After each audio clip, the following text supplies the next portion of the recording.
नमस्कार। हम हैं आदित्य और सौम्या। और आपका स्वागत है घटना चक्र के इस नए और ज्ञानवर्धक सफर में। नमस्कार। आज हम पौधों के कुछ खास बीमारियों और उनके पीछे के कारणों पर बात कर रहे हैं। हमारे पास कुछ दस्तावेज हैं पादप रोग विज्ञान से जुड़े हुए।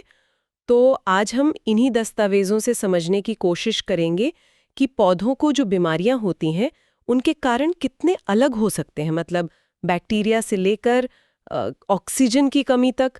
तो चलिए देखते हैं। इसमें एक बड़ा दिलचस्प सवाल है, मिलान करने वाला। 4 बीमारियां दी गई हैं, जैसे नींबू वगैरह में वो कैंकर होता है ना, वो हाँ, खट्टे नासर कहते हैं उसे। खट्टे नासर। फिर गन्ने का लाल सड़न रोग, आलू का ब्लैक हॉट जिसे कृष्णकांत रोग कहा है, और गेहूं का सेहू रोग जी। और इनके कारण भी दिए हैं, जीवाणु, कवक यानी फफूंद, ऑक्सीजन की कमी और सूत्रकृमि। हाँ, तो मतलब बिल्कुल अलग अलग वजह है। बिल्कुल। और ये दिखाता है कि पौधों के लिए खतरे कितने विविध हैं। जैसे वो नींबू वाला कैंकर या नासर है, वो ज़ैंथोमोनस नाम के एक बैक्टीरिया से होता है। अच्छा, बैक्टीरिया से? जी। और जो गन्ने का लाल सड़न रोग है, वो एक फंगस, एक कवक फैलाता है, कोलेटोट्राइकम। कलेटोट्राइकम, ठीक है। तो ये दो तो हो गए सूक्ष्म जीव। पर आलू वाला मामला अलग है, ब्लैक हार्ट। वो तो ऑक्सीजन की कमी से। हाँ, बिल्कुल। वो कोई इन्फेक्शन नहीं है, मतलब किसी कीटाणु या फंगस से नहीं होता। वो एक कह सकते हैं शारीरिक विकार है, फिजियोलॉजिकल डिसऑर्डर। तो ये होता कैसे है? जब आलू को ठीक से हवा नहीं मिलती ना, खासकर जब उसे स्टोर करते हैं भंडारण के दौरान, तो उसके अंदर का हिस्सा काला पड़ने लगता है ऑक्सीजन की कमी से। अच्छा, मतलब हवा ना मिलने से आलू अंदर से खराब हो जाता है। और चौथा क्या था? गेहूं का सेहू रोग? हाँ, सेहू रोग। ये एंग्यूइना ट्रिटिसी नाम के बहुत ही छोटे धागे जैसे कीड़े होते हैं ना, निमेटोड। निमेटोड, हाँ सुना है। सूत्रकृमि भी कहते हैं शायद। जी, सूत्रकृमि।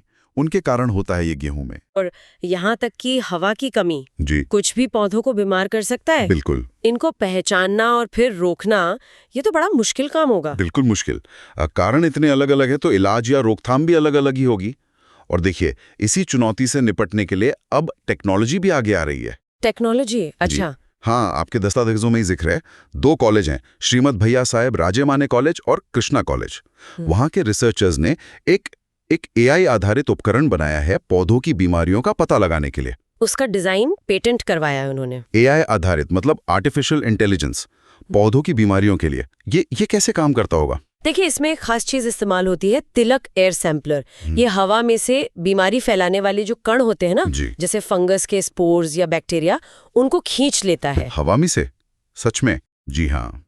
ये सैंपलर हवा को खींचकर उसमें मौजूद इन माइक्रोस्कोपिक कणों को एक स्लाइड पर जमा करता है। अच्छा। तो एआई क्या करता है? एआई उन जमा हुए कणों के पैटर्न को पहचानता है, उनका विश्लेषण करता है और उससे ये अंदाजा लगाता है कि हवा में किस बीमारी के रोगाणु मौजूद हैं और उनका स्तर कितना है। अरे वाह, मतलब बीमारी के लक्षण दिखने से पहले ही पता चल सकता है कि खतरा है। हाँ बिल्कुल, ये एक तरह से अर्ली वार्निंग सिस्टम जैसा है। आप पहले से ही सचेत हो सकते हैं, रोकथाम के उपाय कर सकते हैं।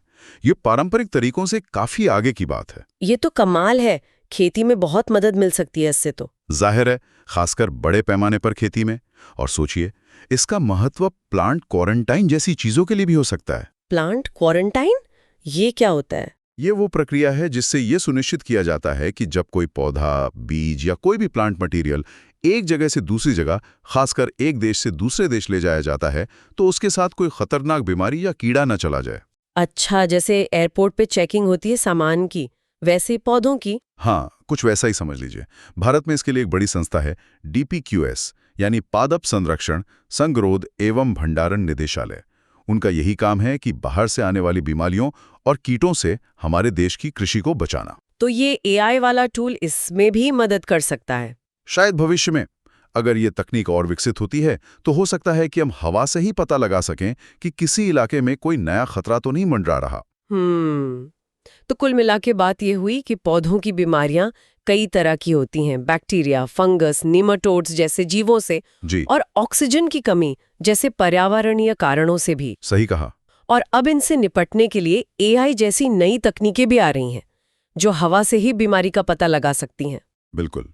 और ये सब जानकारियां हमें एक अहम सवाल की तरफ ले जाती हैं कि हम भविष्य में अपनी खेती को और बेहतर और सुरक्षित कैसे बना सकते हैं। कैसे? इसी तरह पौधों की बीमारियों की इस गहरी जैविक समझ को और एआई जैसी जो नई तकनीकें आ रही हैं, उनको मिलाकर इन दोनों का तालमेल ये शायद आगे चलकर कृषि में बड़ा बदलाव ला सकता है। इस पर सोचने की जरूरत है। वाकई ये एक बहुत ही दिलचस्प दिशा है। इस जानकारी के लिए बहुत बहुत शुक्रिया। शुक्रिया।